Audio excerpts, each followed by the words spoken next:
With deep-set eyes, she spots something odd. A gray wool blanket neatly folded sitting alone on the table. It's plain, almost boring, but something about it pulls her in. The wool is unnaturally soft, like stroking a cloud, and it seems to shimmer faintly in the fading light, as if it's catching the last rays of the sun. The old man notices her interest and speaks in a low, raspy voice. "That one's special," he says. "Keeps you warm no matter how cold it gets. Only 500 yen. That's about $5 a steal."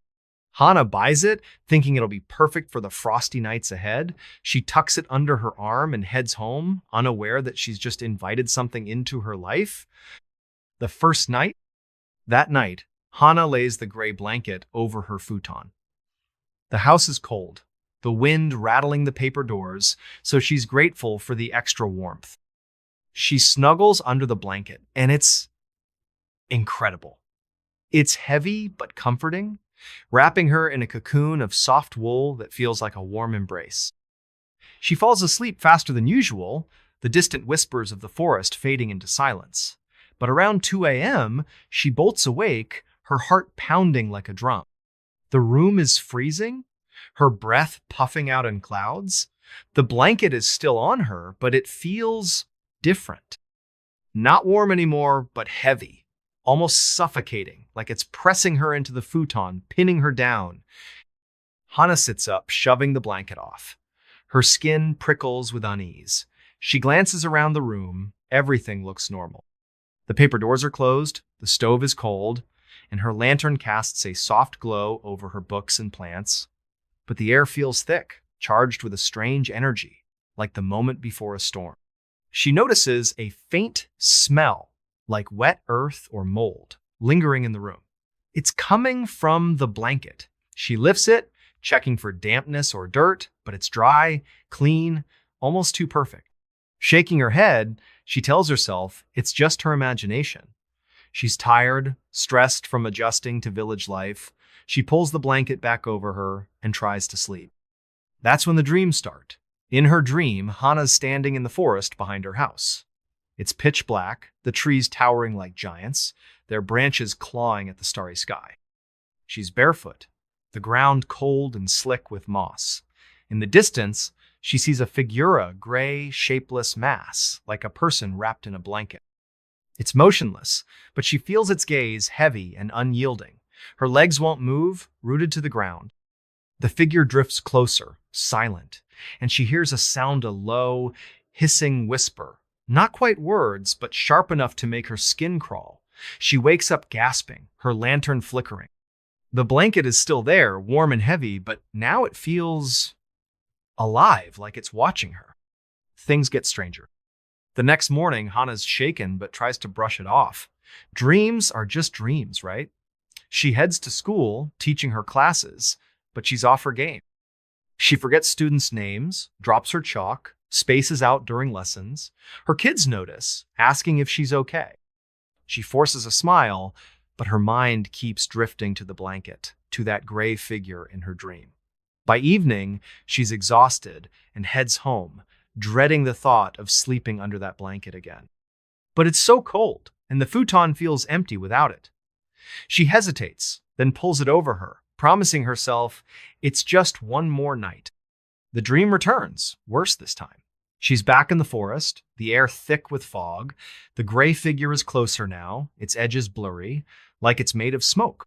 It glides toward her, and the hissing grows louder, forming fractured words she can't understand, sharp, guttural sounds that twist in her mind. She feels a weight on her chest, like something sitting on her, crushing her lungs.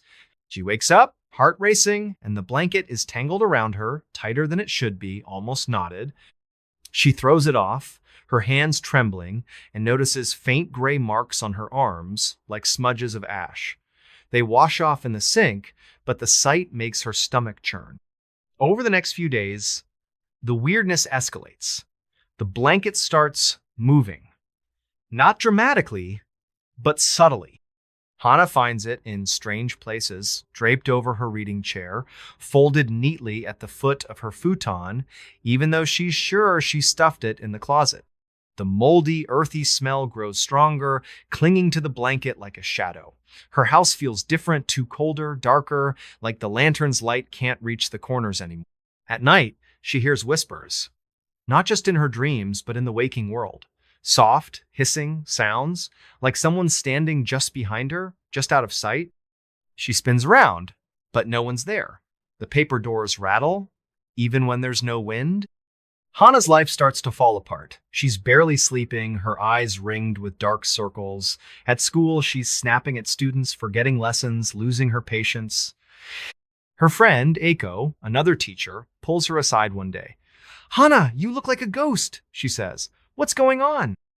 Hana hesitates, then spills everything: the blanket, the dreams, the whispers, the moving shadows. Aiko's face goes pale. "Get rid of it," she says, her voice low. "My grandmother used to talk about objects like that, things that carry spirits. They latch onto you, feed on you." Hana tries to laugh, but it comes out weak. Deep down, she knows Aiko's right. Something's wrong with that blanket. Digging deeper, desperate for answers, Hana goes back to the village square, looking for the old man from the flea market. But his stall is gone, like it was never there.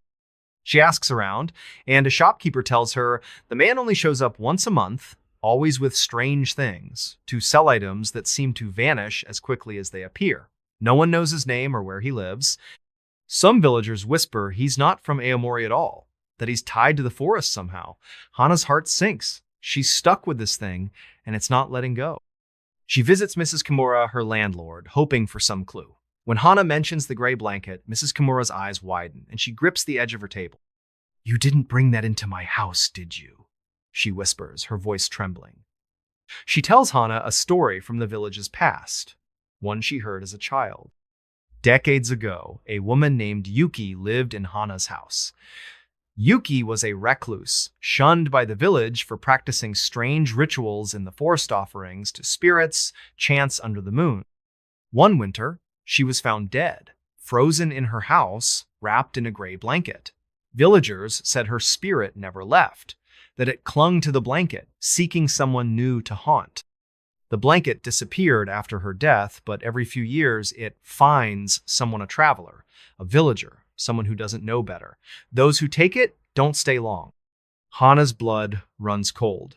She thinks back to the old man's words, "Keeps you warm, no matter how cold it gets." Was he warning her or luring her? She rushes home, her mind racing. The blanket is waiting, folded neatly on her futon, even though she's sure she left it in the closet. The air in the house is heavy, the smell overpowering. She grabs a flashlight and checks every corner, half expecting to see that gray figure from her dreams. The whispers start again, louder now, circling her like a predator.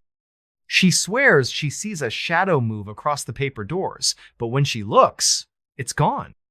The breaking point. That night, Hana can't take it anymore. She grabs the blanket, stuffs it into a trash bag, and drives to a river a few miles away. The moon is full, casting an eerie glow over the water. She plans to throw the blanket in, let the current take it, but as she lifts the bag, she hears the hissing, louder than ever, like a swarm of angry insects. The bag feels heavier, almost alive, pulling against her grip. The air turns icy, her breath fogging in front of her.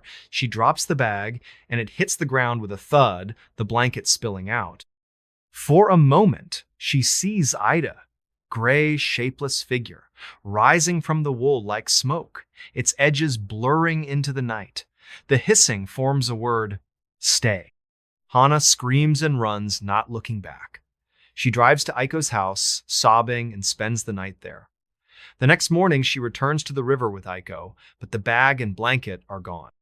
The ground is bare, no sign of them, like they were never there. Hana's shaking, but a small part of her feels relieved. Maybe it's over. The aftermath? Hana moves back to Tokyo the next week, leaving the village and the house behind. She tells herself it's a fresh start, but she's not the same. She's jumpy, always checking corners, waking up at 2 a.m., expecting to hear whispers. She avoids blankets, sticking to thin sheets, and keeps every light on at night. Aiko stays in touch, saying the village has been quiet since Hana left, but Mrs. Kimura refuses to rent the house again. Some villagers claim they've seen a gray shape in the forest at night, drifting among the trees, its edges shimmering like moonlight on water. Years later, Hana stumbles across a blog post from another part of Japan. Someone bought a gray blanket at a flea market, cheap and oddly soft. They describe the same dreams forests, shadows, hissing whispers. They mention waking up with gray marks on their skin, finding the blanket in strange places. The post cuts off mid-sentence with no further updates. Hannah shudders, wondering where the blanket is now, who it's found next. Sometimes, at night, she feels a faint weight on her chest, hears a distant hiss, like the forest is calling her back. And that's the story of the gray blanket, folks. A simple purchase that turned into a nightmare, a reminder that some things carry more than just weight, they carry intent. If you're ever at a flea market and see a gray blanket that seems too perfect, too cheap, walk away. Because some objects aren't just objects, they're traps, waiting for someone to claim them.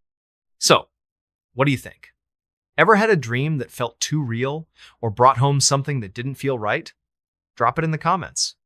And maybe, just maybe, check your blankets tonight. You never know what's woven into the threads. The perfect bait. Hey everybody, if you're into stories that are strange, dark, and mysterious, this one's going to hit you like a punch you didn't see coming. Fans love this tale for its slow build and jaw-dropping twist, and trust me, it's a wild ride. What starts as a relaxing vacation turns into a nightmare so shocking, it'll make you rethink your next getaway. This is the story of the perfect Baita tale of trust, betrayal, and a truth that changes everything. So, grab a snack, maybe check your travel plans, and let's dive into a story that's as deceptive as it is chilling. The setup, picture this. It's 2018, and we're on the sunny shores of Key West, Florida. Think turquoise waves lapping at white sand beaches, palm trees swaying in the breeze, and the smell of salt water and sunscreen in the air. It's the kind of place where you go to forget your worries, sip a cold drink, and let the world fade away. This is where we meet Alex and Mia Carter, a young couple from Chicago, both in their late 20s. Alex is a graphic designer, Mia is a marketing coordinator, and they're the kind of couple who seem to have it all great jobs, a cute apartment, and a love that's been rock solid since college. Life in Chicago was hectic, though. Long hours, endless emails, and winters that felt like they'd never end. So, when Mia's boss gave her a week off, they jumped at the chance for a tropical escape. They booked a fishing trip in Key West, a 5-day adventure on a private charter boat, complete with deep-sea fishing, snorkeling, and lazy days under the sun. It was their dream vacation, a chance to unplug and make memories. They found a charter online, Real Paradise, run by a guy named Captain Mike. The reviews were glowing 5 stars, pictures of happy families holding massive fish, and promises of an unforgettable experience. Alex and Mia were sold. They packed their bags, flew to Florida, and couldn't wait to hit the water. The first day, the couple arrived in Key West on a bright Monday morning, the air warm and salty. They met Captain Mike at the dock-a-tanned, wiry guy in his 50s with a scruffy beard and a wide grin. He was all charm, cracking jokes and offering them cold sodas as they boarded his boat, a 40-foot fishing vessel called the Sea Star. The boat was weathered but clean, with fishing rods lined up along the deck and a small cabin for shade. Mike's deckhand, a quiet guy named Tommy, nodded hello but kept to himself, tinkering with the gear. Alex and Mia felt at ease. This was going to be perfect. The first day was everything they'd hoped for. Mike took them out to the open water, the boat slicing through waves as dolphins trailed in the wake. They fished for hours, reeling in a few snapper and laughing as Mia struggled with a feisty grouper. Mike was a great guide, pointing out good spots and sharing stories about his years on the water. Tommy stayed in the background, cleaning fish and prepping bait, but he was polite enough. By sunset, Alex and Mia were sunburned, happy, and sipping beers as the Sea Star cruised back to shore. They fell asleep in their hotel that night, dreaming of the days ahead. The calm before. The next 2 days were more of the same pure bliss. They caught bigger fish, snorkeled over coral reefs, and even saw a sea turtle glide by. Mike was the perfect host, always ready with a story or a cold drink. He told them about a secret fishing spot, a remote reef called Devil's Point, about 20 miles offshore. "It's tricky to get to," he said, his eyes glinting. "But the fish there are monsters. You up for it?" Alex and Mia were all in. They trusted Mike, and the idea of a hidden gem sounded thrilling. On the fourth day, they set out for Devil's Point. The water was calmer than usual, the sky a perfect blue. The Sea Star hummed along, and Alex and Mia lounged on the deck, snapping selfies and soaking in the sun. Tommy was quieter than usual, his eyes darting to the horizon, but they didn't think much of it. Mike was his usual chatty self, pointing out a flock of pelicans diving for fish. "This is going to be a day you'll never forget," he said, grinning. Alex and Mia nodded, unaware how right he was. As they approached Devil's Point, the vibe shifted. The reef was surrounded by deep, dark water, the kind that looks like it could swallow you whole. The boat rocked gently, but the air felt heavier, like a storm was brewing, even though the sky was clear. Mike dropped anchor, and they started fishing. The bites came fast-huge fish, bigger than anything they'd caught before. Alex reeled in a massive marlin, his arms burning from the fight. Mia cheered, snapping pictures. It was exhilarating, but something felt off. Tommy was nowhere to be seen, and Mike's grin seemed forced, his eyes flicking to the cabin more than usual. The nightmare. That night, Mike suggested they stay anchored at Devil's Point for a moonlight fishing session. "The big ones come out after dark," he said. Alex and Mia were tired but excited, picturing a starry night on the water. They agreed, and Mike handed them beers as the sun set, the sky turning a deep purple. The boat was quiet, the only sounds, the lapping waves and the creak of the deck. Tommy finally appeared, carrying a bucket of bait, but he avoided eye contact, his hands shaking slightly. Around 10 p.m., Mia started feeling woozy. She thought it was the beer or maybe seasickness, but her vision blurred, and her legs felt like jelly. She looked at Alex, who was slumping in his chair, his eyes half closed. "Something's wrong," she mumbled, her words slurring. Before she could stand, she collapsed, the world going black. When Mia woke up, her head was pounding, and her wrists were bound with rope. She was in the boat's cabin, lying on the floor, the air thick with the smell of fish and diesel. Alex was next to her, unconscious, his hands tied too. Panic surged through her. She tried to scream, but her mouth was dry, her voice weak. The cabin door creaked open, and Mike stepped in, his grin gone. His face was cold, his eyes empty. Tommy stood behind him, looking nervous, but silent. "What's going on?" Mia croaked, her heart racing. Mike crouched down, his voice low. "You're the perfect bait," he said. "Rich, young, nobody around. You're worth more than any fish out here." Mia's stomach dropped. She realized they'd been drugged, lured out to this remote spot for something far worse than fishing. Mike explained, almost casually, that he and Tommy worked for a smuggling ring. They used the Sea Star to move drugs, but every so often, they'd pick up cargo people. Tourists who wouldn't be missed right away sold to traffickers for a hefty price. Alex and Mia, with no family in Key West and a week-long trip, were perfect targets. The fight, Mia's mind raced. She had to get them out of this. She pretended to be weaker than she was, slumping against the wall while listening for any chance to act. Alex stirred, groaning, and Mike kicked him hard in the ribs. "Stay down!" he growled. But that was Mike's mistake. The pain snapped Alex awake, adrenaline kicking in. He lunged at Mike, despite his tied hands, knocking him into the cabin wall. Mia seized the moment, scrambling to her feet and grabbing a fishing knife from a nearby table. She slashed at Tommy, who yelped and stumbled back, giving her time to cut Alex's ropes. The cabin was chaos shouts, crashing equipment, the boat rocking wildly. Mike recovered, pulling a gun from his belt, but Alex tackled him again, the two men grappling for control.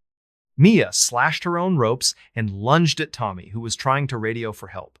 She knocked the radio from his hands, shattering it against the floor. Alex managed to wrench the gun from Mike, but in the struggle, it fired. The bullet grazing Mike's shoulder. He screamed, blood soaking his shirt, and fell back. Mia and Alex didn't wait. They bolted for the deck, the night air hitting them like a slap. The boat was still anchored, the dark water stretching endlessly around them. They heard Mike shouting, Tommy's scrambling after them. Alex grabbed a flare gun from the deck and fired it into the sky, hoping anyone would see it. Mia found a life raft tethered to the side and started untying it, her hands shaking. "We have to go!" she yelled. Mike burst onto the deck, blood dripping, his face twisted with rage. He lunged at Alex, but Mia swung a fishing gaff, catching him in the leg. He collapsed, cursing, as Alex shoved the life raft into the water. They jumped in, paddling frantically, the Sea Star shrinking behind them. Tommy didn't follow, he was too busy trying to help Mike. The flare burned bright overhead, a red streak against the stars. The aftermath. Hours later, a Coast Guard helicopter spotted the flare and found Alex and Mia drifting in the life raft, exhausted but alive. They were dehydrated, battered, and traumatized, but they'd survived. The Coast Guard raided the Sea Star, arresting Mike and Tommy, who confessed to the smuggling and trafficking operation. The Real Paradise charter was shut down, and investigators uncovered a network that had been targeting tourists for years. Alex and Mia's quick thinking had blown it wide open. Back in Chicago, the couple tried to move on, but the trip changed them. Mia quit her job, unable to handle the stress, and started therapy to cope with the nightmares. Alex sold his camera, swearing off adventure photos. They rarely spoke about Key West, but they kept the flare gun, a reminder of their fight to survive. The media called them heroes, but they didn't feel like it. They just felt lucky. And that's the story of the perfect bait, folks. A vacation that seemed like paradise, only to turn into a trap with a twist no one saw coming. If you're planning a trip, check those reviews a little closer. Because sometimes, the perfect getaway is just bait for something much darker. So, what do you think? Ever had a vacation take a turn you didn't expect? Drop it in the comments. And next time you're on a boat, maybe keep an eye on the captain. You never know what's lurking beneath the surface. What I saw in my room still haunts me. Hey everybody, if you're into stories that are strange, dark, and mysterious, this one's gonna sink its claws into you and never let go. It's personal, it's raw, and it's the kind of thing that sticks with you no matter how many years pass. Fans call this a classic, and trust me, it's not hard to see why it's a story from my own childhood, something that happened when I was just a kid, something that still makes my skin crawl when I think about it. This is the night I saw something in my room, something that still haunts me all these years later. So, settle in, maybe keep every light in the house on, and let's dive into a tale that's as unsettling as it gets.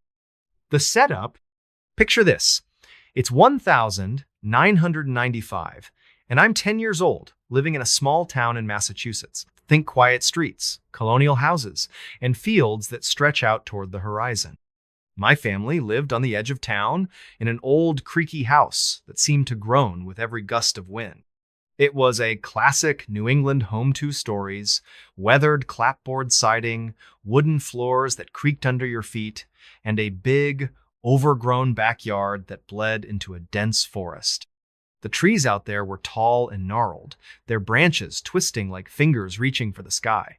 My parents loved the place, always going on about its character and history. Me? I thought it was creepy. The house always felt off, like it was watching you, waiting for something. But I was a kid, so I pushed the feeling down. Kids do that, right? You tell yourself it's just your imagination running wild. My bedroom was on the 2nd floor, at the end of a long, narrow hallway lined with faded wallpaper. It was a small room, but it was my sanctuary cozy in the way only a kid's room can be. I had a single window that looked out over the backyard and the dark wall of trees beyond. The view was pretty at night, with stars twinkling above the forest, but it also made me uneasy, like something could be staring back from the shadows. My walls were plastered with superhero posters, Spider-Man, Batman, the usual, and my desk was a mess of comic books, action figures, and half-finished drawings. By my bed was a little nightlight shaped like a baseball, its soft orange glow, a constant companion. I wasn't scared of the dark, not really, but that nightlight made me feel safer, like it could keep the monsters at bay. My bed was pushed right up against the wall, under the window, so I could lie there and watch the stars before drifting off. My parents were great, but they were strict about bedtime. Every night at 9 p.m., it was lights out, no arguments. That night, the night it all went down, was just like any other. It was a chilly fall evening, the kind where the air bites your nose and the wind rattles the windows like it's trying to get in. I'd finished my homework, brushed my teeth, and climbed into bed, pulling the blankets up to my chin. My mom came in, her footsteps soft on the creaky floor. She tucked me in, smoothing my hair, and gave me a smile. "Sleep tight, kiddo," she said, flipping off the overhead light. The baseball nightlight glowed softly, casting warm shadows across the room. I lay there, staring at the ceiling, listening to the house settle. You know that sound. How old houses creak and groan like they're alive, telling stories you don't want to hear. I closed my eyes, letting the wind's hum lull me toward sleep. The night it happened. I don't know what time it was when I woke up, but it was late. Really late. The house was dead quiet, except for the faint, mournful hum of the wind outside. Something felt wrong. It was like the air itself had changed, pressing against my skin, making my heart beat a little faster. My body knew something was off before my brain caught up. I opened my eyes, blinking in the dim glow of the nightlight. Everything looked normal me posters, my desk, the clutter of my childhood. But the feeling wouldn't go away, like a weight sitting on my chest. Then I noticed it. The air was heavy, thicker than it should be, like someone had cranked the heat to stifling. And there was a smell faint but unmistakable, like damp earth, old leaves, or something you'd find in a forgotten corner of a basement. It wasn't strong, but it was there, curling into my nose, making my stomach twist. I sat up in bed, rubbing my eyes, trying to shake off the unease. That's when I heard Ita sound. A faint, scratching noise, slow and deliberate, coming from the corner of the room near the closet. My closet was a tiny, narrow space with a sliding door that never worked right. It was always half open, just enough to let your imagination run wild about what might be hiding inside. I stared at it, my heart starting to pound, the sound growing louder in my ears. Scratch, scratch, scratch. Like nails dragging across wood, slow and intentional, each scrape sending a shiver down my spine. I told myself it was probably a mouse. Old houses have mice, right? But deep down, I knew it wasn't. The sound was too purposeful, like something was trying to get my attention. I reached for my flashlight on the nightstand. Yep, I was that kid who kept a flashlight by the bed just in case and gripped it tightly. My hands were shaking as I aimed the beam at the closet, the light cutting through the orange glow of the nightlight. The half-open door loomed in the shadows, the gap a black void. I held my breath, expecting to see glowing eyes or a scurrying shape. But there was nothing, just a pile of clothes on the floor, my old sneakers, a baseball bat leaning against the wall. I let out a shaky breath, whispering to myself, "You're being stupid. It's nothing." But then I saw it. In the corner of my eye, something moved. Not in the closet, but by the window, right above my bed. My heart stopped. I didn't want to look, didn't want to turn my head, but my eyes flicked to the side, and there it was, a shadow. Not a normal shadow, like from a tree outside or my desk lamp. This was different. It was tall, humanoid, but blurry, like it wasn't fully there. Its edges smudged against the moonlight streaming through the window. It stood perfectly still, blocking the stars. A dark silhouette that seemed to suck the light out of the room. I wanted to scream, but my voice was gone, stuck in my throat like a stone. My whole body felt pinned to the bed, my muscles frozen, like the air itself was holding me down. The shadow didn't move, but I could feel it watching me. That's the only way I can describe it, like its gaze was boring into me, heavy and cold, even though I couldn't see a face. The air grew thicker, the damp earth smell stronger, now mixed with something sour, like decay. My nightlight flickered, just for a second, and in that flicker, the shadow shifted. It leaned closer, its blurry form stretching toward me, long arms dangling unnaturally low. I don't know where I found the courage, but I finally moved. My hand fumbled with the flashlight, and I flicked it on, aiming the beam right at the thing. For a split second, I saw it clearly not a shadow, but a figure. tall, impossibly thin, with limbs that seemed too long for its body. Its face wasn't a face, just a blank, pale oval, smooth as bone, with two dark, empty holes where eyes should be. No mouth, no nose, but I swear it was smiling, a cruel, knowing smile that made my blood run cold. The figure shimmered like heat rising off pavement, then vanished, like it had been sucked into the air itself. I screamed, a raw, desperate sound that tore through the silence. The nightlight flickered again and went out completely, plunging the room into darkness except for my flashlight, which I waved around like a madman, searching for the thing. But it was gone. The air lightened, the smell faded, but my heart was still hammering, my hands trembling so hard I could barely hold the flashlight. My parents burst into the room, the overhead light snapping on. "What's wrong?" my mom yelled, her face pale, her eyes wide with panic. My dad was right behind her, looking ready to fight off an intruder, his fists clenched. I was shaking, babbling incoherently about the figure by the window, the scratching, the smell. They checked the room, pulling open the closet, shining their own flashlight under the bed, even stepping outside to inspect the yard. Nothing. No footprints, no broken locks, no sign anyone had been there. My dad sat on my bed, his voice gentle but firm. "It was just a nightmare, buddy," he said. "You're okay."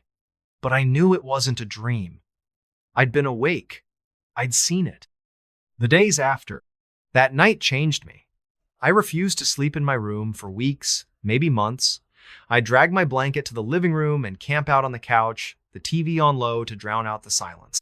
My parents thought I was just spooked, a kid with an overactive imagination. They didn't push me to go back, but I could tell they were worried. My mom started checking on me more, asking if I was okay, if I wanted to talk. I didn't. How do you explain something like that? How do you describe a thing that doesn't make sense, that shouldn't exist? When I finally went back to my room, I was different. I kept the overhead light on all night, the baseball nightlight abandoned in a drawer. Every creak of the house, every rustle of leaves outside, made me jump. I'd lie awake, clutching my flashlight, staring at the window, waiting for that shadow to come back. It never did, not like that first night, but the fear stayed. I started noticing small things. The closet door would be open just a crack, even though I'd slammed it shut. The damp earth smell would linger in my room some mornings, faint but there. Once, I found my superhero posters slightly askew, like someone had brushed past them. I told myself it was the wind, the house, anything but that. School wasn't much better. I was distracted, zoning out in class, jumping at sudden noises. My friends noticed, teasing me about being scared of my own shadow. I laughed it off, but it hurt, because they didn't know. They hadn't seen what I'd seen. My parents tried to help. My dad took me fishing, my mom baked my favorite cookies, but nothing could shake the feeling that something was still there, lurking just out of sight. The history uncovered. We moved out of that house a year later, and I was so relieved I could have cried. We settled in a new place, a modern apartment in a nearby town, all clean lines and bright lights. I felt safer there, but I never forgot that house. Years later, when I was in high school, I got curious. I started digging into the history of that old place, looking for answers. What I found made my stomach drop. Our house was built in the 1920s on land that used to be part of an old cemetery. Yeah, you heard that right. Back in the early 1900s, the town decided to expand, and they moved the cemetery to make room for houses. They relocated the headstones, but, well, you know how that goes. Not everything gets moved. There were stories whispers, really about people who lived in those houses, seeing things. Shadows in windows, voices at night, figures that vanished when you looked too long. One old article mentioned a family in the 1950s who fled our house after their daughter swore she saw a tall man with no face in her room. Reading that, I felt sick. It was too close to what I'd seen. I tried talking to my parents about it, but they brushed it off. Old houses, old stories, my dad said. My mom was quieter, though. Like she believed me a little, but didn't want to admit it. I never pushed it. Some things are better left alone. The lasting impact. To this day, I can't explain what I saw. Was it a ghost? A spirit tied to that old cemetery? Something else? Something older? All I know is it was real, and it was in my room. I'm grown now, with a place of my own, but that night still haunts me. Sometimes, when I'm lying in bed, I feel that heavy air again, that faint smell of damp earth. I'll wake up at 2 a.m., my heart racing, certain I heard a scratch, scratch, scratch from the corner of the room. I keep a flashlight by my bed, even now, and I never sleep with the lights off, not completely. I've read about sleep paralysis, hallucinations, all the rational explanations, but they don't fit. I was awake, sitting up, moving. I saw that figure, felt its gaze, smelled that decay. It wasn't a dream.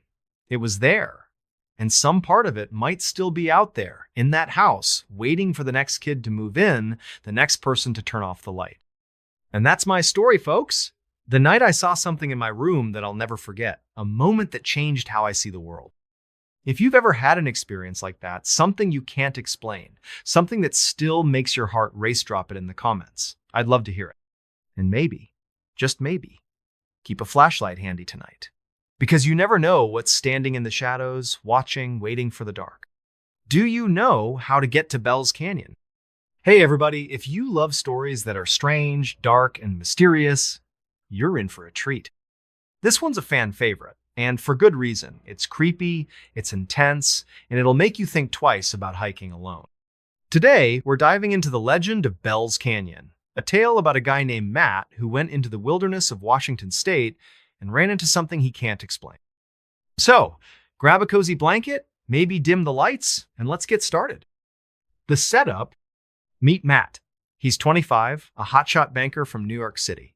His life is all about big deals, late nights, and nonstop stress. Wall Street was killing him, so whenever he got the chance, Matt would ditch the city for the great outdoors. This guy wasn't just some weekend camper, okay? He knew his stuff how to read a map, build a fire, survive in the wild. He was the real deal. In the summer of 2016, Matt decided to head to the forests near Mount Rainier in Washington State. Now, picture this: massive pine trees, misty valleys, and that huge snow-covered volcano in the distance. It's breathtaking, but it's also remote. Like, middle of nowhere remote? You're more likely to see a bear than another person out there? That's exactly what Matt wanted. He planned to hike deep into the backcountry, camp in random spots, and just unplug. No phone, no GPS, just him in the wilderness. The first night, Matt hiked about 10 miles on his first day, pushing through thick bushes and rocky trails. By late afternoon, he found the perfect spot to camp, a small clearing surrounded by tall pines, with a little stream nearby. It was like something out of a postcard. He set up his tent, started a small fire, and cooked some freeze-dried chili. As the sun set, the forest came alive, crickets chirping, owls hooting, the wind whispering through the trees. Matt felt at peace. He climbed into his sleeping bag, zipped up the tent, and fell asleep. Around 2 a.m., something woke him up. A sound, not loud, but weird. A soft rustling, like something moving through the bushes just outside his tent. Matt lay there, heart starting to race, telling himself it was probably just a deer. The woods are full of animals, right? Nothing to worry about. But the rustling didn't stop. It got closer. Matt grabbed his flashlight, unzipped the tent just a crack, and shone the beam into the darkness. The light cut through the night, bouncing off trees and shadows. Nothing. No eyes glowing, no movement, just silence. He zipped the tent back up and lay down, trying to calm his nerves. It's just the forest, he thought. You're fine. But then, clear as day, voice cut through the silence. Low, gravelly, and chilling. It said, "Do you know how to get to Bell's Canyon?" Matt froze. His heart was pounding so hard he could hear it. A voice? Out here? He was miles from any trail, deep in the wilderness. Nobody should be out there. Was he dreaming? He pinched himself, definitely awake. Then the voice came again, slower, almost mocking. "Do you know how to get to Bell's Canyon?" Matt's mind was racing. Was this a lost hiker? A prank? But Bell's Canyon? He'd never heard of it. And why would someone be wandering around in the pitch-black forest asking for directions? His gut told him something was wrong, really wrong. He decided to respond just to see what would happen. No, he called out, his voice shaky. I don't know where that is, sorry. Silence. No footsteps, no rustling, nothing. Matt sat there, clutching his flashlight, waiting. Minutes passed 5, 10, maybe more. The forest was quiet again, but it wasn't the same. It felt heavy, like something was watching him. Matt didn't sleep a wink that night. He just sat there, eyes wide open, until the sun came up. The second day, when morning finally came, Matt was exhausted but relieved. He crawled out of his tent, expecting to find footprints or some sign of his late-night visitor. But there was nothing. No tracks, no broken branches, no evidence anyone had been there. He started to wonder if he'd imagined it. Maybe the stress of his job was messing with his head. He decided to push on. He packed up his gear, hiked another 15 miles deeper into the forest, and found a new spot to camp. This new clearing was even more remote, tucked against a rocky outcrop with a clear view of the surrounding trees. Matt figured he'd feel safer here. He could see anyone coming. He set up his tent, built a fire, and tried to relax. But as the sun went down, that uneasy feeling came back. The forest didn't feel right anymore. It was too quiet, too still. Matt sat by the fire, staring into the flames, trying to shake off the weirdness. Then he heard it again, that same rustling sound coming from the trees behind him. His stomach dropped. He grabbed his flashlight and spun around, shining it into the darkness. Nothing. Just shadows and branches swaying in the wind. He told himself he was being paranoid. But deep down, he knew something was off. And then there it was, the voice. Do you know how to get to Bell's Canyon? Matt's blood ran cold. This wasn't a coincidence. Whoever or whatever this was, it had followed him. 15 miles through dense forest, in a random direction, and it found him. His mind raced. Was this a serial killer? A prank gone too far? Something not human? He gripped his flashlight tighter and shouted, "Who's there? Show yourself!" No answer. Just more rustling. Closer now. Matt grabbed a burning stick from the fire, holding it like a weapon. "I said, show yourself!" he yelled. The rustling stopped. For a moment, he thought he'd scared them off. But then the voice came again, low and deliberate, just beyond the firelight. "Aim that light away." Matt's heart nearly stopped. Why didn't they want to be seen? What were they hiding? His hands were shaking, but he lowered the flashlight, not wanting to make things worse. "Okay," he said, his voice barely steady. "I don't know where Bell's Canyon is. Just leave me alone." The voice didn't respond. But the rustling started again, circling his camp. Left, then right, then behind him. Matt's eyes darted around, trying to track the sound, but the darkness was too thick. For the next 20 minutes, the voice kept talking random, creepy questions like, "Got any food?" Or, "Ever been to Utah?" It was bizarre, like whoever it was didn't even care about the answers. Matt sat there, frozen, waiting for it to stop. Eventually, the voice faded and the forest went quiet again. But Matt knew he wasn't alone. The escape. The next morning, Matt made a decision. He wasn't sticking around to find out what this thing wanted. He packed up his camp at first light and started hiking back toward civilization. Every rustle, every snap of a twig made him jump. He kept looking over his shoulder, expecting to see someone or something following him. But there was nothing, just trees and shadows. After hours of hiking, Matt finally reached a ranger station. He told the ranger everything, the voice, the questions, the circling. The ranger listened, his face unreadable. When Matt finished, the ranger leaned forward and said, "You're lucky you got out. People go missing out there all the time. And Bell's Canyon? There's no such place on any map I know." Matt felt a chill run down his spine. If Bell's Canyon didn't exist, what was that voice asking about? Who or what had been following him? He drove back to New York the next day, vowing never to go back to those woods. To this day, he doesn't know what was out there, but he's certain of one thing. Whatever it wasn't human. And that, folks, is the story of Bell's Canyon. A place that doesn't exist, but somehow, something out there knows its name. So, next time you're hiking in the middle of nowhere and you hear a strange voice in the dark, maybe think twice before answering, because you never know what might be looking for you. The Valley of the Headless Men. Hey everybody, if you're into stories that are strange, dark, and mysterious, you're in for a wild ride.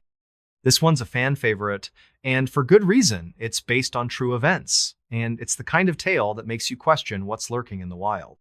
Fans call this the ultimate creepy wilderness story, and trust me, it's got that bone-chilling vibe that'll keep you up at night.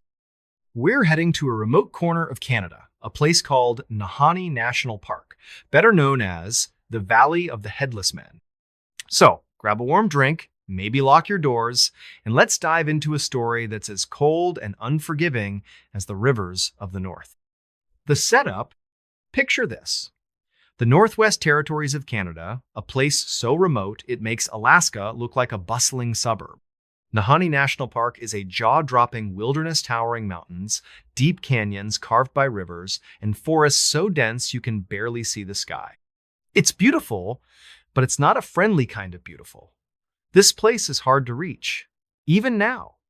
You've got to fly in on a tiny plane or paddle for days down a raging river just to get there. Cell phones?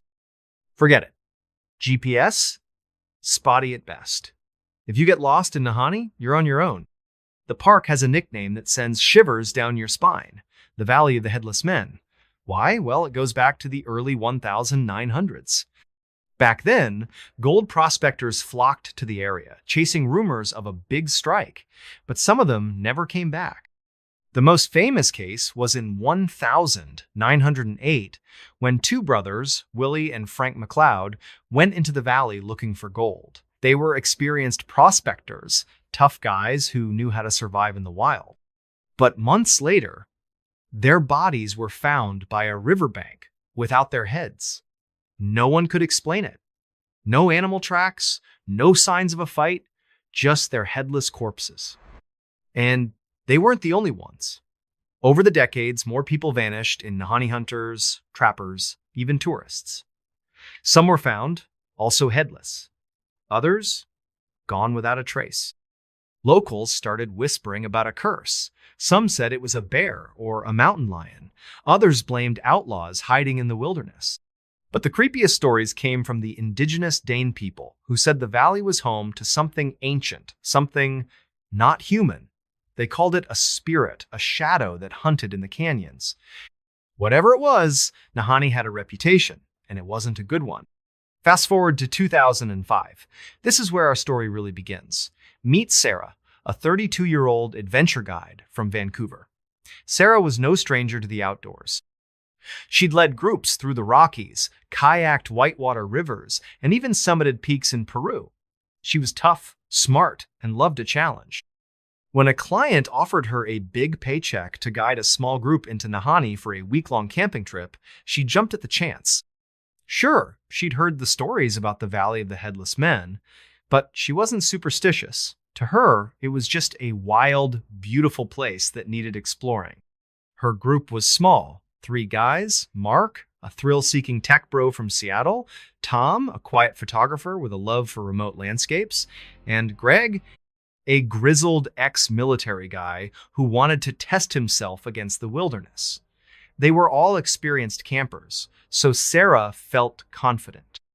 The plan was simple: fly into the park, hike to a remote spot near the Nahanni River, set up camp, and spend a few days exploring. Easy, right? Well, not quite. The journey in.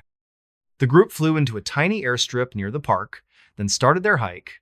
The trail was rough, rocky paths, thick underbrush, and steep climbs. The air was crisp, the kind that stings your lungs, and the scenery was unreal: waterfalls crashing down cliffs, rivers glinting like silver in the sunlight. But as they went deeper, Sarah noticed something. The forest was quiet. Too quiet. No birds chirping, no squirrels scurrying, just silence. It gave her the creeps, but she didn't say anything. No need to spook the group. After 2 days of hiking, they reached their campsite, a small clearing by the Nahanni River. The river was fast and loud, its icy water churning over rocks. The group set up their tents, built a fire, and settled in. That first night, everything was fine. They cooked dinner, swapped stories, and laughed under the stars.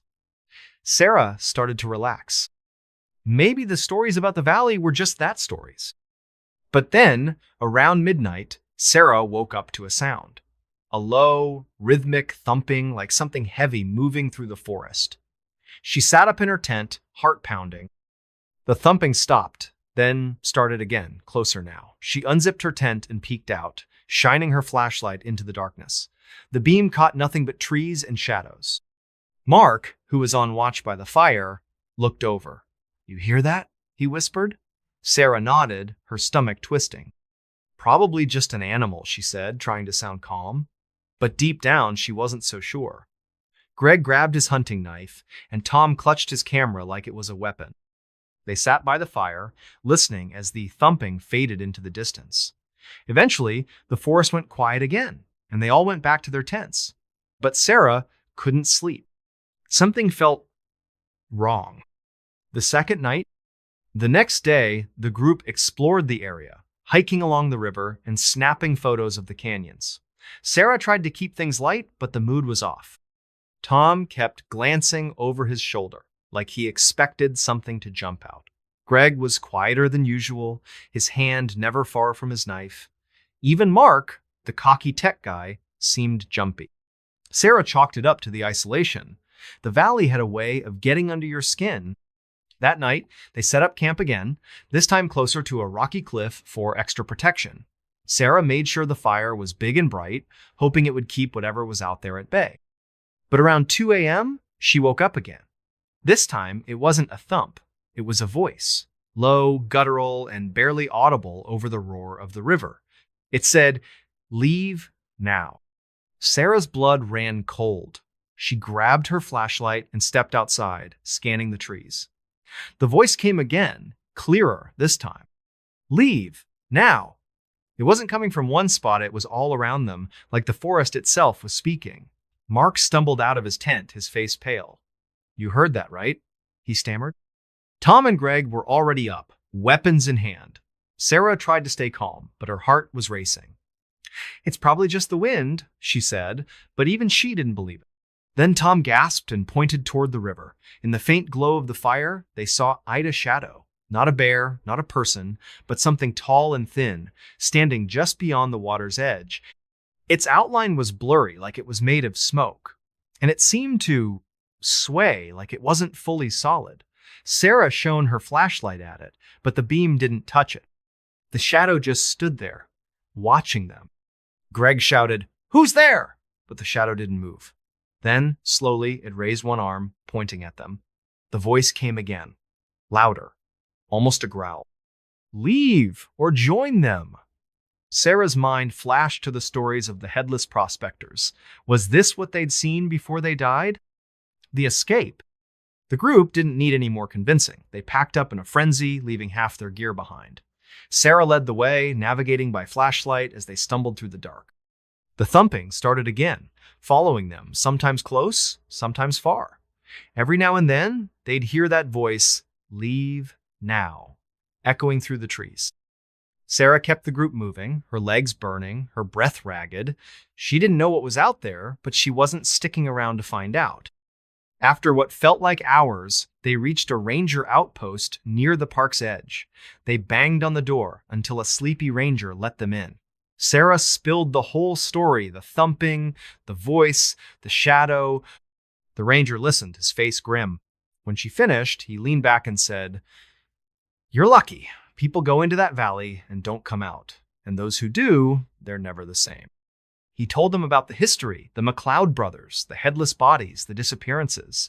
He didn't know what was out there, but he'd heard similar stories from other hikers. Some said it was a spirit, others a serial killer who'd never been caught. The Den people, he added, believed the valley was cursed, guarded by something that didn't want visitors. Sarah and her group flew back to Vancouver the next day. They never talked about it again, but Sarah couldn't shake the feeling that something had followed her out of the valley. Sometimes, at night, she'd hear a faint thump outside her window or catch a glimpse of a shadow in the corner of her eye. She stopped guiding trips after that. The wilderness didn't feel safe anymore. And that's the story of the Valley of the Headless Men, folks. A place where people vanish, where bodies turn up without heads, and where something, maybe a spirit, maybe something worse guards the canyons. If you ever find yourself in Nahanni, listen closely. If you hear a thump in the night or a voice telling you to leave, don't wait around. Run. The Red Lamp. Hey everybody, if you're into stories that are strange, dark, and mysterious, this one's going to crawl under your skin and stay there. It's the kind of tale that fans call too disturbing to sleep after, and trust me, they're not exaggerating. This is the story of the Red Lamp, a seemingly ordinary object that turned one family's life into a waking nightmare. It's creepy, it's unsettling, and it'll make you think twice about what you bring into your home. So, grab a blanket, maybe double check your light switches, and let's dive into a story that's as dark as it gets. The setup: this story takes us back to 2012 in a quiet suburb of Portland, Oregon. Picture a cozy, tree-lined neighborhood split-level houses, kids riding bikes, the kind of place where everybody knows everybody. That's where the Thompson family lived. David, a 40-year-old accountant, his wife Lisa, a part-time nurse, and their 8-year-old daughter Emily. They were your average American family, living in a modest 3-bedroom house with a big backyard and a picket fence. Nothing about their life screamed horror story until the lamp came along. David was a bit of a thrift store junkie. He loved poking around secondhand shops, hunting for quirky furniture or vintage knickknacks to spruce up their home. One Saturday, he stopped by a small antique store on the edge of town. It was one of those cluttered, dusty places that smelled like old books and mothballs. While browsing, he spotted it. A table lamp about 2 feet tall with a heavy brass base and a deep red glass shade. The shade was cracked in one spot, but the lamp had a certain charming old world, almost gothic vibe. The price tag said $15. A steal for something so unique. David didn't think twice. He bought it, loaded it into his car, and brought it home. Lisa wasn't thrilled at first. "Another one of your weird finds?" she teased, eyeing the lamp as David set it up in their living room. But Emily loved it. She said the red shade made the room look magical, like something out of a fairy tale. David plugged it in, and when he flipped the switch, the lamp cast a warm, crimson glow across the room. It was striking, almost hypnotic. The family decided to keep it on a side table by the couch, where it became a quirky centerpiece. For a few days, everything was fine. The lamp was just a lamp. The first signs: the trouble started about a week later. It was subtle at first, the kind of thing you'd brush off. Lisa noticed it one evening while watching TV. The lamp flickered just for a second, even though no one had touched it. She checked the bulb, thinking it might be loose, but everything seemed fine. "Old wiring," she muttered, and went back to her show. But later that night, as she was heading to bed, she heard a low hum, like a faint electrical buzz, coming from the living room. She peeked in, and the lamp was off. But the hum was still there. She unplugged it just to be safe and went to bed. The next morning, Emily was acting strange. She was usually a bubbly kid, always chattering about school or her friends. But that day, she was quiet, almost withdrawn. When Lisa asked what was wrong, Emily said, "The lamp was talking last night." Lisa laughed it off, thinking it was just a kid's imagination. "Lamps don't talk, sweetie," she said. But Emily insisted. "It wasn't words," she whispered. "It was whispers, like it was trying to tell me something." Lisa felt a chill, but chalked it up to Emily having a bad dream. Kids, right? That night, David woke up around 3 a.m. to a strange noise. A soft, rhythmic tapping like someone knocking lightly on glass. He lay there, listening, his heart starting to race. The sound was coming from downstairs. He grabbed his phone, using its light to guide him, and crept down to the living room. The tapping stopped as he entered, but the air felt heavy, thick, like walking through fog. The red lamp was unplugged, just as Lisa had left it, but its shade seemed to glow faintly, even without power. David blinked, thinking his eyes were playing tricks. He checked the plug, the bulb, everything. Nothing was on. Shaking his head, he went back to bed, telling himself he was just tired. Things get worse. Over the next few days, the weirdness ramped up. The lamp started turning on by itself, casting that eerie red glow across the living room at odd hours. David swore he'd unplugged it, but every morning, there it was, plugged in and glowing. Lisa started having nightmares, vivid, awful dreams about a figure standing in their backyard, its face hidden in shadow, holding a red light. She'd wake up sweating, the smell of smoke lingering in her nose, even though nothing was burning. Emily's behavior got stranger too. She'd sit for hours, staring at the lamp, her eyes glazed over. When David asked what she was doing, she'd say, "It's telling me a story." He tried to laugh it off, but her words sent a shiver down his spine. One night, he caught her sleepwalking, standing right in front of the lamp, whispering to it. Not words, just sounds. Low, guttural noises that didn't sound like his daughter. He shook her awake, and she started crying, saying, "It won't let me go." That was the first time David felt real fear. Then came the physical signs. The family started finding scratches on the furniture, deep, jagged marks that looked like they'd been clawed by something sharp. The living room walls had faint burn marks, like someone had held a flame too close, but no one had lit a fire. The worst was the smell of sickly, rotting stench that seemed to come from the lamp itself. David took it apart, thinking maybe something was stuck inside, but the lamp was clean. Too clean, almost, like it had never been used before he bought it. Lisa did some digging online, trying to find out where the lamp came from. The antique store's website was bare bones, but she called the owner, an older woman named Ruth.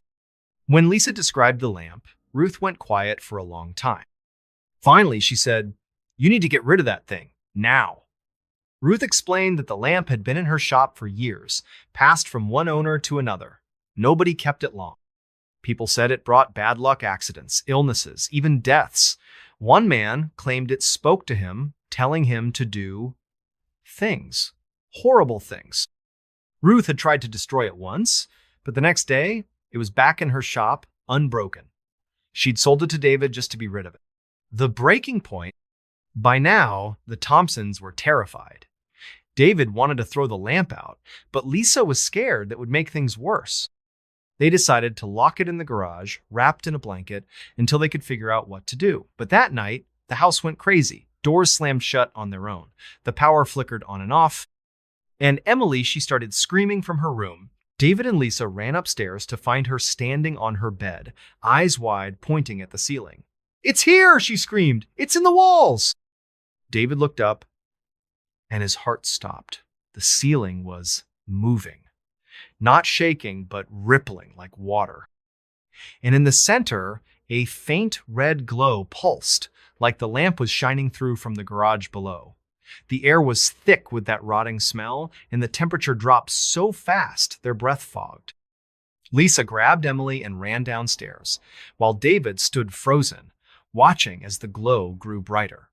Then he heard Ida's voice, low and raspy, coming from everywhere and nowhere. It said, "You can't hide it." David bolted after his family. They huddled in the kitchen, Emily sobbing, Lisa praying under her breath.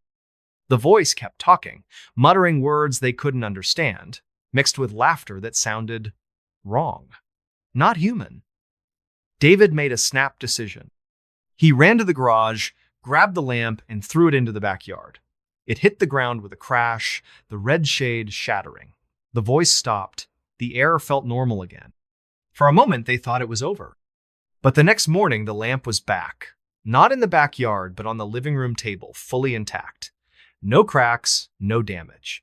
And it was on, casting that red glow across the room. Emily refused to go near it. Lisa was shaking, saying they had to leave the house. David didn't argue. They packed a bag, grabbed Emily, and drove to a hotel. That night, Lisa called a local priest who agreed to come bless the house. But when they returned the next day, the lamp was gone. Not broken, not thrown out, just gone. The aftermath. The Thompsons never went back to that house. They sold it at a loss and moved to a new city, hoping to leave the nightmare behind. But the experience changed them. Emily stopped talking about the lamp, but she'd wake up screaming some nights, saying she saw a red light in her dreams. Lisa became obsessed with researching cursed objects, trying to understand what they'd encountered. David? He swore off thrift stores for good. Years later, Lisa found a forum online where people shared stories about the red lamp. Different towns, different decades, but the details were the same: a brass base, a cracked red shade, and a presence that wouldn't let go. Some said it was possessed by a spirit, others by something darker, something that fed on fear. One post claimed the lamp always found its way back to that antique store in Portland, waiting for its next owner. And that's the story of the red lamp, folks. A simple purchase that turned a family's life upside down. If you ever come across a lamp like that brass base, red shade, maybe a little too cheap, do yourself a favor. Walk away. Because some things aren't just objects, they're invitations. Invitations to something you don't want to meet. So, what do you think? Ever brought home something that felt off? Drop it in the comments. And maybe, just maybe, check your lamps tonight. You never know what's glowing in the dark. The Nutty Putty Cave. Hey everybody, if you're into stories that are strange, dark, and mysterious, this one's gonna hit you hard. It's based on a true story, and it's not just creepy, it's heartbreaking. Fans say this one's a gut punch. And trust me, they're not wrong. It's the kind of tale that makes you rethink what it means to push your limits. Today, we're diving into the story of Nutty Putty Cave, a place where one man's adventure turned into a nightmare that no one could have seen coming. So, settle in, maybe grab some tissues, and let's get into a story that's as real as it gets. The setup: this takes us back to 2009 in the deserts of Utah, about an hour south of Salt Lake City. Picture a wide, dusty, landscaped rock formations, scrubby bushes, and not much else for miles. Tucked away in this desolate area is Nutty Putty Cave, a limestone cavern that's a magnet for cavers. It's not a tourist spot with guided tours or fancy lights. This is a raw, wild cave full of tight passages and twisting tunnels. For experienced cavers, it's a playground. For the unprepared, it's a death trap. Enter John Jones, a 26-year-old medical student from St. George, Utah. John was the kind of guy everybody loved: charming, adventurous, and always up for a challenge. He was married to his high school sweetheart, Emily, and they had a 1-year-old daughter, Lizzie. John was studying to become a pediatric cardiologist, but when he wasn't hitting the books, he was out exploring. He'd been caving since he was a kid, growing up with his brothers in a family that loved the outdoors. Nutty Putty wasn't new to him. He'd explored it before and knew its reputation for tight squeezes and tricky passages. But to John, that was part of the thrill. In November 2009, John decided to take a break from his studies and organize a caving trip with his brother, Dan, and a group of friends. The plan was to spend a day in Nutty Putty, exploring some of its deeper sections. John was excited. This was his chance to share his passion with his buddies and maybe push himself a little further than last time. Emily was a bit nervous about the trip, but John reassured her. "I've done this 100 times, he said, kissing her goodbye. "I'll be back for dinner." Into the cave. The group arrived at Nutty Putty on a chilly November morning. The cave's entrance is a small, unassuming hole in the ground, barely wide enough for a person to slip through. Inside, it's a maze of tunnels, some as wide as a hallway, others so tight you have to crawl on your belly inch by inch. The air is damp, the walls slick with moisture, and the temperature hovers around 60 degrees no matter the season. John, Dan, and their friends geared up helmets. Headlamps, knee-pad sand started their descent. For the first few hours, everything went smoothly.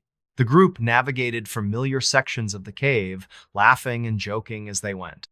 John, always the leader, suggested they try a tougher passage called the Birth Canal, a narrow-shaped tunnel known for its claustrophobic squeeze.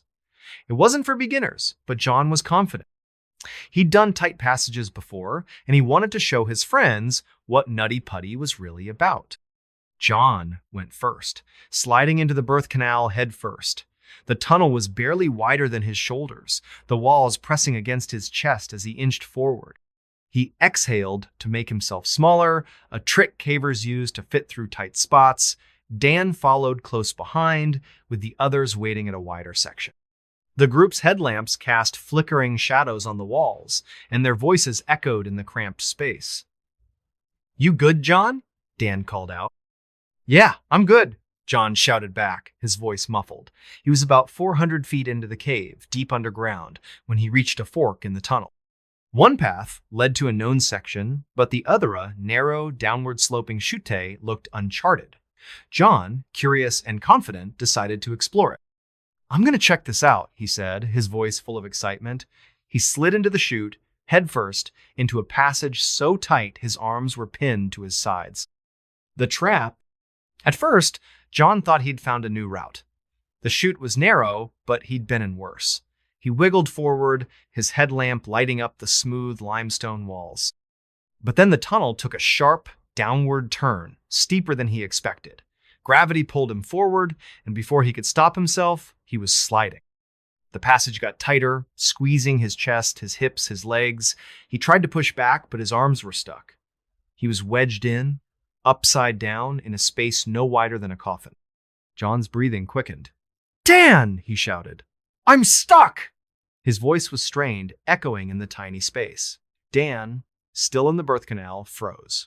"Hang on, man," he called, scrambling toward the chute. The others heard the panic in John's voice and rushed to help, but the tunnel was too narrow for more than one person at a time. Dan reached the edge of the chute and shone his headlamp down. John was about 10 feet below, his face red from being upside down, his body jammed into the rock. "Stay calm, John," Dan said, trying to keep his own voice steady. "We'll get you out." But inside, Dan was freaking out. The chute was too tight for him to climb down, and John's position, head first, upside down, was dangerous. Blood was rushing to John's head, making it hard for him to breathe. The group radioed for help, but Nutty Putty was remote, and rescue teams were hours away. They had to act fast. John tried to stay calm, cracking jokes to keep his spirits up. "Guess I found the VIP section," he said, his voice weak. But the pressure on his chest was intense, and every breath was a struggle. The cave walls were cold and unyielding, gripping him like a vice. He couldn't move his arms to push himself out, and the angle made it impossible to back up. The group took turns talking to him, trying to keep him awake, while they waited for rescue. The rescue attempt. By late afternoon, a volunteer rescue team arrived at experienced cavers and paramedics who knew Nutty Putty's dangers. They rigged a pulley system to try pulling John out, using ropes and harnesses to distribute the force, but the chute's angle and narrowness made it nearly impossible. Every time they pulled, John winced in pain. The ropes were